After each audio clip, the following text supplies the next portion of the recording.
ESDM di tangan Jonan itu adalah topik yang tengah kita perbincangkan pada malam hari ini, pemirsa, dan kita akan lanjutkan perbincangan ke Pak Satya. Ini saya menyoroti rekam jejak dua orang ini, baik menteri maupun wakil menteri yang sepertinya belum terlalu kuat gitu di ESDM. Apakah Anda melihat ini punya potensi akan jadi hambatan ke depannya?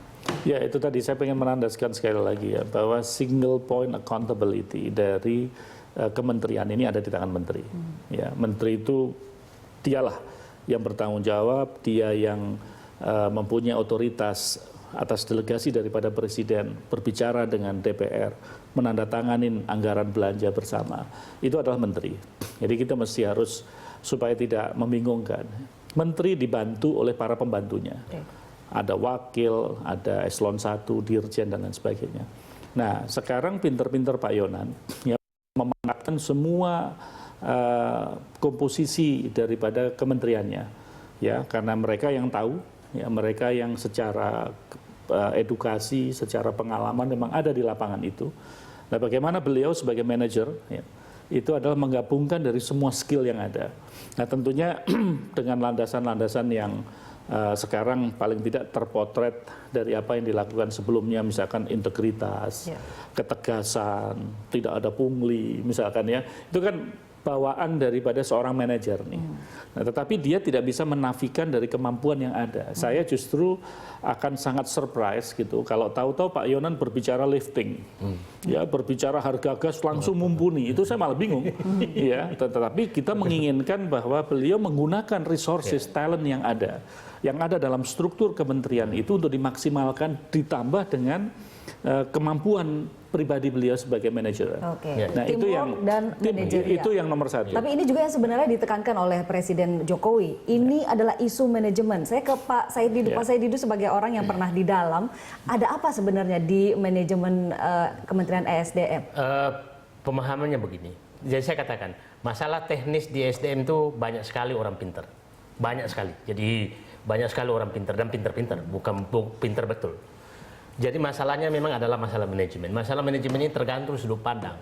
Apakah ESDM ini mau diubah menjadi kementerian yang betul-betul bersih dan hanya untuk rakyat dengan sistem yang transparan, ataukah masih ada niat untuk memanfaatkan untuk kekuasaan? Itu titik penting. Sebagai sapi perah begitu. Ya, titik penting karena ini saya sih berharap bahwa yang pertama yang terjadi bahwa memang pemerintah sekarang ini ingin betul-betul ESDM itu menjadi GCG yang sangat baik dan betul-betul untuk kepentingan rakyat sekarang dan jangka panjang.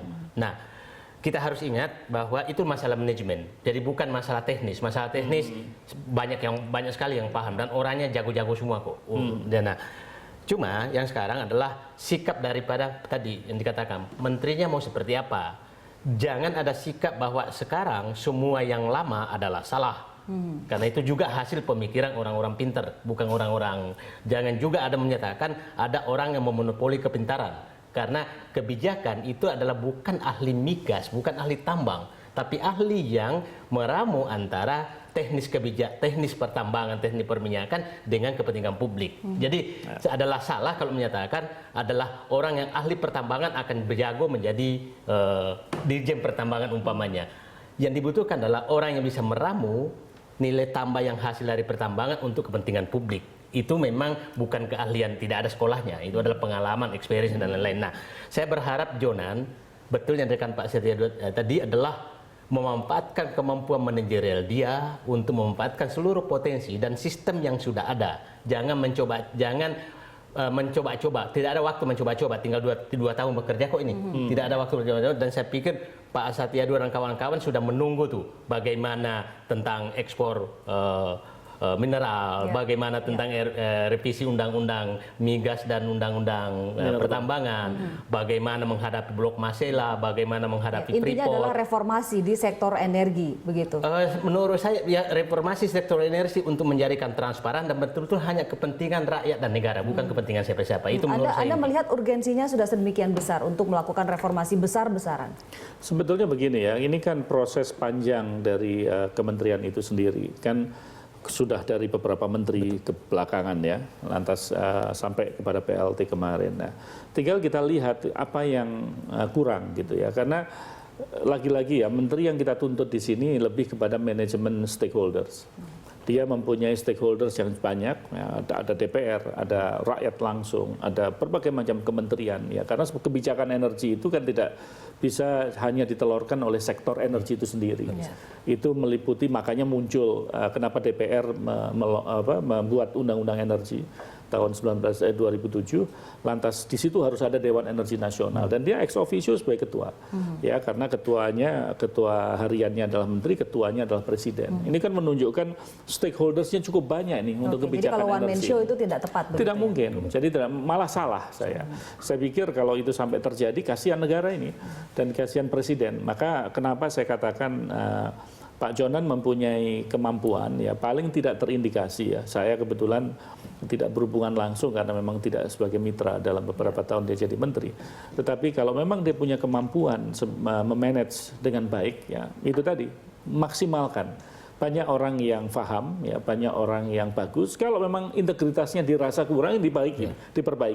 Ya, dia dengan gaya-gayanya yang istilahnya decisive gitu, yang tegas, ya memperbaiki sehingga tidak ada, dalam arti kata nanti jangan sampai energinya itu habis hanya untuk mencurigai, ya habis hanya untuk hal-hal yang sektor tidak energi perlu. yang menghabiskan energi. Iya, itu yang kita tidak inginkan. Maka saya berharap betul, ya saya berharap betul menaruh harapan sehingga ada agenda-agenda penting, ya kementerian ini yang sudah jelas di depan mata itu harus segera diselesaikan. Oke, Ya, nah kita akan bicara lebih jauh nih, agenda-agenda apa saja yang harus menjadi prioritas, dan kalau misalnya ingin melakukan reformasi, sektor energi ini sangat luas, persisnya di sektor mana saja reformasi ini harus segera dilaksanakan. Kita akan diskusikan itu di segmen berikutnya, Bapak-Bapak. Saya harus jeda lagi, pemirsa jangan kemana-mana, kami akan kembali sesaat lagi.